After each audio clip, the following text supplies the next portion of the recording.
Hello everybody, welcome again to the class of political science.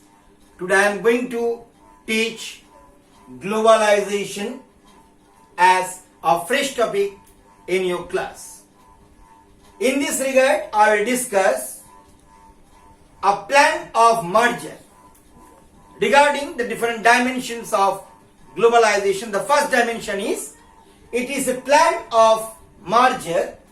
Number two, it is an interdependency of the nations.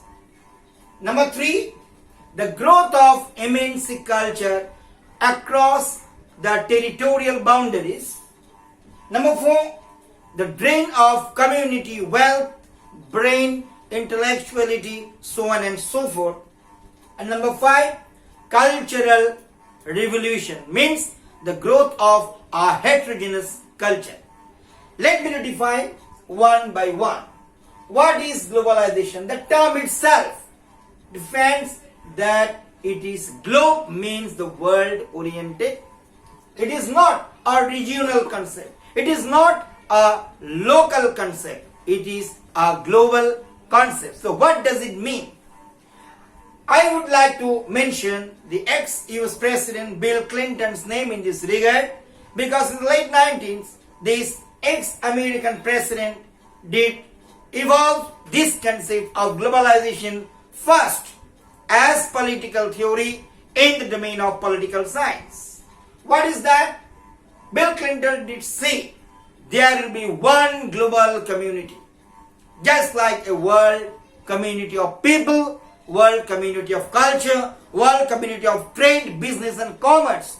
Means there will be no Indian, no American, no European, no Australian, no Japanese. We are all people are going to survive on the same platform of our globe, that is world community. So for that reason, it is a well-formed plan did give by Bill Clinton as a plan of merger. Merger means mixing up. What kind of mixing up? The mixing up of nationality, the mixing up of culture, economy, diplomacy, arms, so on and so forth. So for that reason, it is a plan of merger. Nowadays, in the time of globalization, we cannot say we are Indian, we will be constricted within the periphery of India. We will not merge it with the United States, the Australia, the Western countries, the Eastern world, the Southern Hemisphere. No, we cannot say.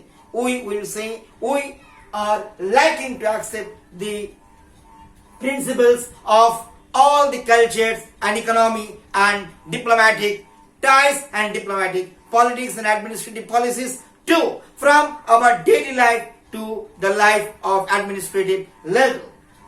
It creates the interdependency of the nation. You most likely did listen already the name of G8, the group of 8, the Great 8, the different bloc and communities like Asian ASEAN during the study of your Cold War. You also know the NATO, the Warsaw Pact. Right now, the NAM, you did already read, and the SAARC communities. There are a lot of communities all over the world which are nothing but the brainchild of this globalization. We are different countries of Southeast Asian nations, Middle East, European countries, American countries, and the unused countries means Australia, New Zealand, and US. They are making the different kinds of groups. Why? For mixing up, for exchange of their own culture, their beliefs, their faith, their technology, their revolution, so on and so forth.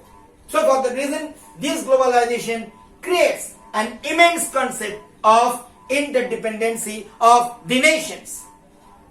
What are the outputs? The output is the growth of multinational companies. It is a technique of neocolonization. Obviously, globalization does have a lot of negative implications that I will say in next class. Today, I am just going to introduce what is MNC. MNC is nothing but multinational corporation. They are working not only in one zone, they are working all over across the globe. Suppose I can give the example of Bill Gates Corporation, Oracle Corporations. We can give the name of Wipro. We can give the name of, what can I say, the Nippon. We can give the names of multinational companies like Coca-Cola, These are all multinational corporations. Even Maruti Suzuki, they are also MNCs. They are going to work in different countries on the basis of technological revolution, the exchange of technology and economy. But exactly, it is an indirect way that how the different nations are trying to overlap the others. This is MNC growth, and this is a kind of monopoly, trade, business, commerce and techniques. Now, what is the ultimate output? The ultimate output is drain of community. You know that the brain drain, it is a very adverse effect of globalization. Though brain drain was before, but nowadays it is going to be explored, now going to be proliferated at a higher level. What is brain drain? The all best intellectuals of different countries are going to Western worlds to serve them at the cost of better privilege. So for the better privilege, we are going there. Example, there are a lot of examples. You see in our country, Amartya Sen, Binayak Banerjee, professor, who did just receive the Nobel Prize in Economics, even Dr. Hargobind Khurana, and so on and so forth. There are a lot of good intellectuals who are going outside for getting better privilege. It is a concept of the drain of community. Not only that, our trade, business and commerce are going to. Right now, you see that at the verge of corona virus episode, means the COVID incidents, a lot of women are going to change their places because they are going to lose faith on some particular nations. They are trying to take their business from one country to another. This translation movement is nothing but the MNC revolution and drain of community. Today I will finish with cultural revolution. You think about 50 years, 60 years ago. Did you see your grandfather, your grandmother did wear a t-shirt and jeans? No, even I did not see. But right now we are going to see what we are doing. We are wearing t-shirts, jeans, and not only that, the extra or intra-territorial dresses. Even in Kolkata, I did say myself, the people in their different festivals are wearing Japanese kimonos, or what can I say, kimono. And in that way, you are using the billboards, the long spreading the pants, and jeans, t-shirts, and the Hawaiian caps, and the flappy caps. They are going to use, we are using junk food.